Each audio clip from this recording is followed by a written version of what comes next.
పాప పుణ్యాలు అనేవి ఎప్పుడు ఎవరికి ఎలా వర్తింతాయి అనేది లారెన్స్ మాస్టర్ ఒక స్టోరీ చెప్తున్నాడు, తమిళ స్పీచ్. దాన్ని నేను తెలుగులో చెప్తాను. ఒక ఊర్లో ఇప్పుడు అన్నదానం చేస్తున్నాడంట ప్రజలందరికీ. అది చేస్తున్నాక అదే టైంలో పైనుంచి ఒక గెద్ద ఒక పావును పట్టుకెళ్తుందంట తినడానికి. పట్టుకెళ్ళే సమయంలో పాము నోట్లోంచి కొంచెం విషం కారి ఈ కింద తినేవాళ్ళు ఆకుల్లో పడిపోయి కొంతమంది చనిపోయారంట. చనిపోతే ఆ ఊరు రాజు ఏం చేశారంటే, నువ్వు ఇంక నుంచి సందర్భం పెడతాను కుదరదు మానేయమని చెప్పి తీర్పు చెప్పారంట రాజుగారు.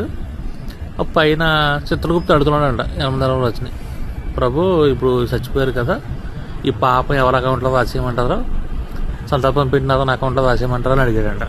దానికి ఏమిటన్నాడంట, వద్దయ్యా ఆయన ఏం తప్పు చేశాడు, 10 మందికి అన్నం పెట్టాడు, అది అతని పేరుని వద్దన్నాడంట.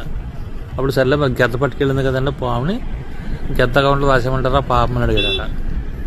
వద్దు, అదేదో ఆకలితో పామును పట్టుకుంది, దానిపైన రాయొద్దు అన్నాడు. లేకపోతే పాము నోటీస్ పడింది కదా, పాము పైన రాసేయమంటారా పాపం అని అడిగితే, వద్దు అదేదో సాగు భయంతో ఉంది, దాని అకౌంట్లో వద్దు, అలా పెండింగ్లో పెట్టానంట యమధర్మరాజు గారు. పెట్టాడంట. కొన్నాళ్ళకే అది ఎలా పెండింగ్ ఉంది పాపం. కొన్నాళ్ళకే ఎవరైతే ముసలోళ్ళు పాపం ఆకలితో వెళ్తా నలుగురు కూర్చున్నారంట. మాలాగా పని పట్టలేని నలుగురు కూర్చుంటే ఎక్కడుండి వాళ్ళని అడిగారంట, అమ్మాయికి ఎక్కడ భోజనం పెడతారంట కదా బాబు సంతర్పణ ఎక్కడ అని అడిగితే వాళ్ళు అన్నారంట, కొంచెం ముందుకు వెళ్తే పెడతారో తినండి, కానీ తిన్నాక మీరు బతుకుతారో మాకైతే తెలీదు అన్నారంట. అనేటప్పుడు పాపం మా ఇల్లు వాళ్ళు ఇద్దరు ఆకలితో ఉన్న ముసలోళ్ళు ఇద్దరు భయపడి వెనక్కి వెళ్ళిపోయారంట. ఆ రోజంతా ఆకలితో ఉండిపోయారంట.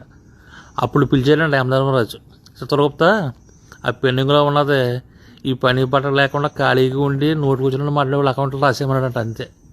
పాపం ఇలా తగిలింది ఆ పాపం. అది ఖాళీ మాటలో ఇష్టం వచ్చినట్టు మాట్లాడకూడదు, మాట్లాడితే లేనిపోయిన పాపం మూట కట్టుకోవాలంటారు. అందుకే